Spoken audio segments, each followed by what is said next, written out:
YouTube. I got my second review here. This is going to be for the YF-21 made by Yamato toys. It's the GNU line. This isn't the big 160 scale that I wish I could afford. This is the much smaller. I don't think this is in scale, but it's about 4 inches tall. YF-21. Quick size comparison here. He is with a Hulkbuster Iron Man. You can see he completely dwarfs him. No, I'm just playing around. I got something else here. This is Deluxe Jazz from Transformer Generations line. Almost the same size. Jazz is a little taller than him, actually, but roughly, I don't know, maybe one scale smaller than them, whatever it might be. But anyhow, this figure I got from Hobby Link Japan.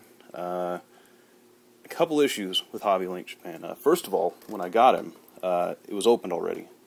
The little tape seal is broken here, and it had been the carton on the inside. These plastic layers were like retaped together.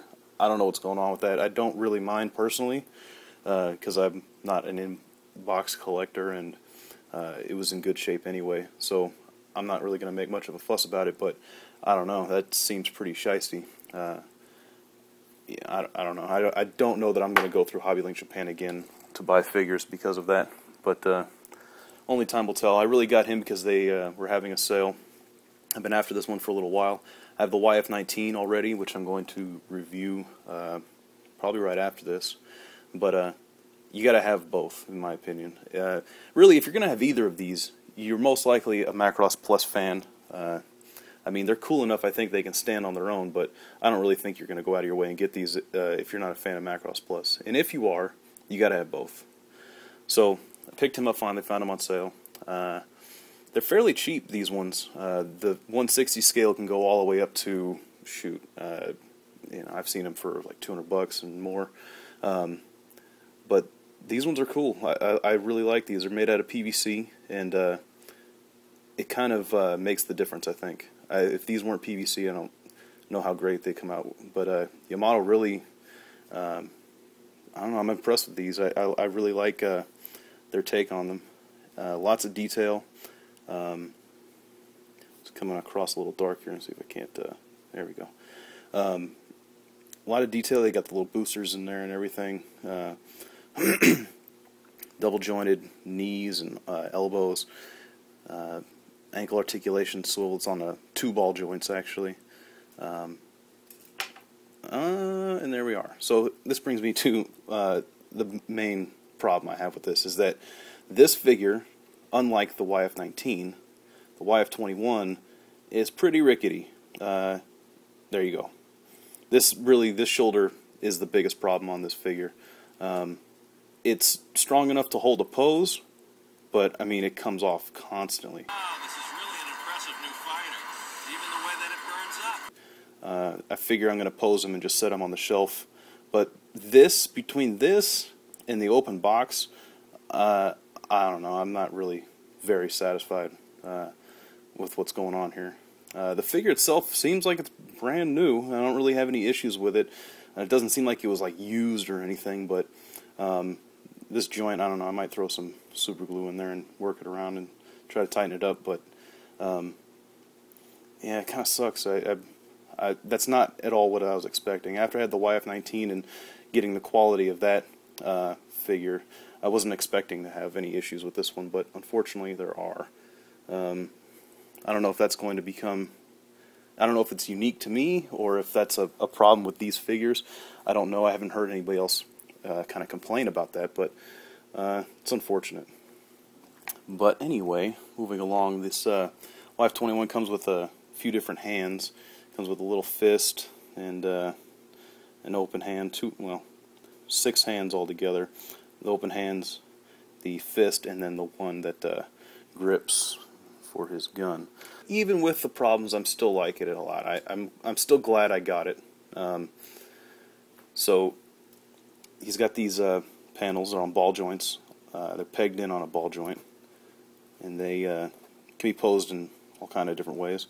Little loose. I don't know. Most of the joints seem a little loose. They're stiff enough, just enough to hold a pose, but that's about it. But like I said, he's got the ball joint hips, double jointed knees. There's no articulation in here, as best I can tell. It's just part of the mold there. But double ball jointed ankles. There's 2 ball joints in there, so you can move it forward and backwards and around and swivel. So those are good. The ankles are nice and tight. No head articulation. Kind of a bummer, but that's kind of the way this plane works. Messing with him after the review, and his head was stuck. It does move a little bit. Double ball jointed head also. The mold is really what gets in the way. So, but you can get a little bit of movement out of it. You can make him look up just a little bit. You can look down quite a bit. And head kind of moves forward and back. Also, interesting little side note. When I cracked his head open and I was able to get it to swivel and stuff, a little bug popped out. It was dead, but a tiny little bug in there. So I have a dead Japanese bug, I'm assuming, inside of my figure. Who knows what's going on with that? I don't know. Bugs now.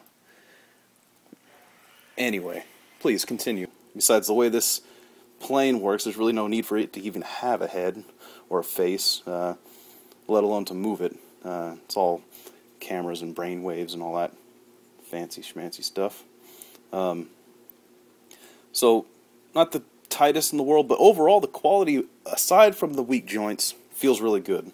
The paint apps are fantastic. I mean, they're just like dead on. Trying to get it focused a little better here.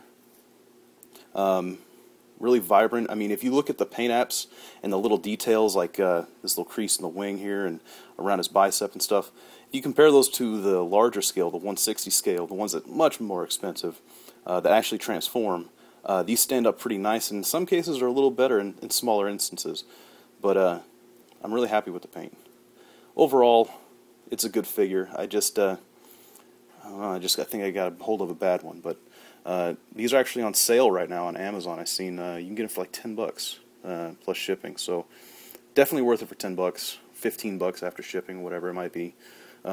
Still worth it for $15. That's actually how much I paid for this one. Overall, I'd say it's a pretty good figure. I don't know if you can hear that in the background, but my neighbor's over there sawing wood, of course.